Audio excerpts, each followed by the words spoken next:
Welcome, everybody, to this week's edition of Valpo Football Weekly, presented by our friends at Lakeshore Bone and Joint Institute. Brandon Vickery with you. Glad to be joined, as always, by the head coach of the Valpo football program, Landon Fox, as we get you set for another home game this Saturday against Roosevelt. First, we look back at Saturday's game against Indiana Wesleyan.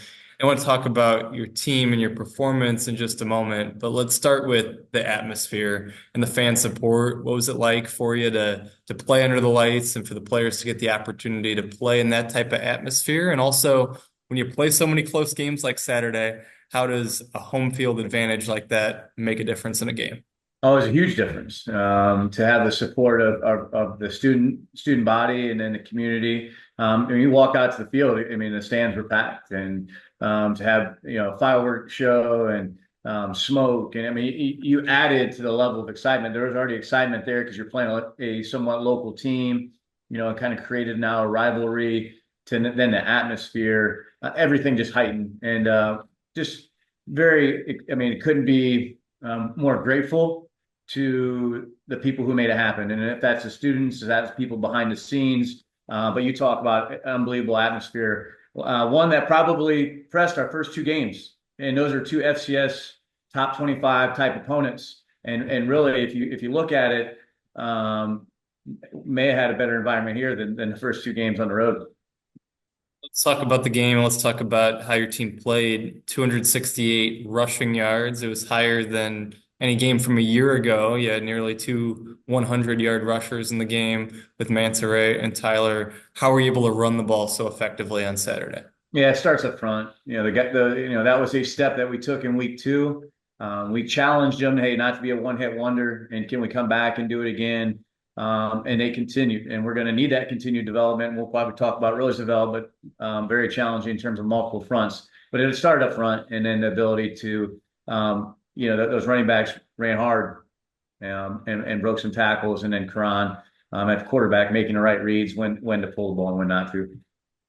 Following the Youngstown State game, even though it was against a high-level opponent, I'm sure you had some questions about your defense, given the point total you gave up. How did they respond in a positive way this past week? Yeah, they were challenged and challenged to be in better alignments and in better assignments. At times we did that on Saturday, but we can continue to be better. But they were a huge part of it, especially in the second half.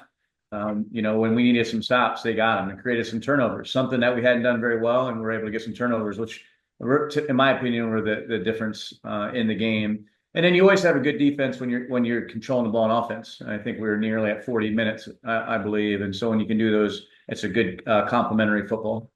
You mentioned the turnovers, and one of those came from Nick Lendino. How has he impressed as a redshirt freshman to be able to earn a starting job? What do you like about Nick Lendino? Yeah, he just continues to get better. He played in 4 games last year as a freshman, so we thought highly of him. Probably could have maybe even played more than that, and knew he had the opportunity to be a really good football player, and just continued to get better last fall and then in the winter and into the spring. And you're seeing that on the field now.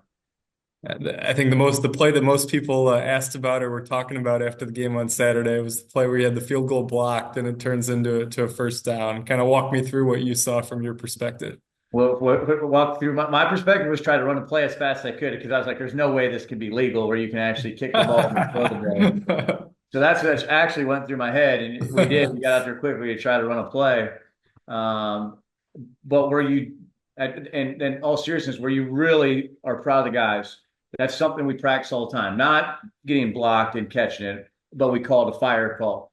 When you may mishandle the snap, and then your ability for your receivers, your tight ends, your wings to go out on routes, and it was executed to perfection with a really different scenario. With the ball going up, fire, fire, fire, and they went out and ran the routes. No linemen down the field. Think about that. I mean, that's a big part of it. And then Ryan Mann makes an unbelievable catch, and he had two of them that way, and he played really well for us.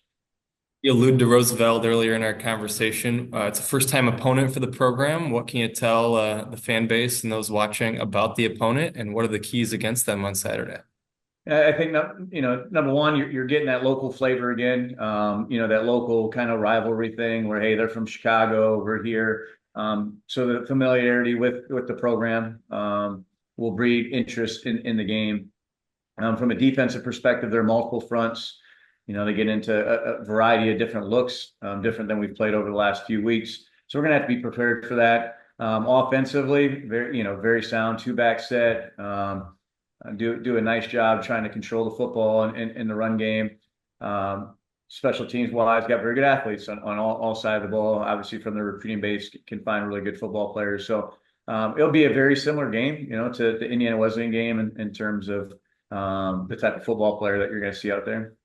Really hope it's a similar atmosphere. Tickets available, tickets.valpoathletics.com. 1 o'clock at Brown Field on Saturday, Valpo against Roosevelt. We hope everyone will come out and support the team then. And we'll talk to you again next week on Valpo Football Weekly, presented by Lakeshore Bone and Joint Institute.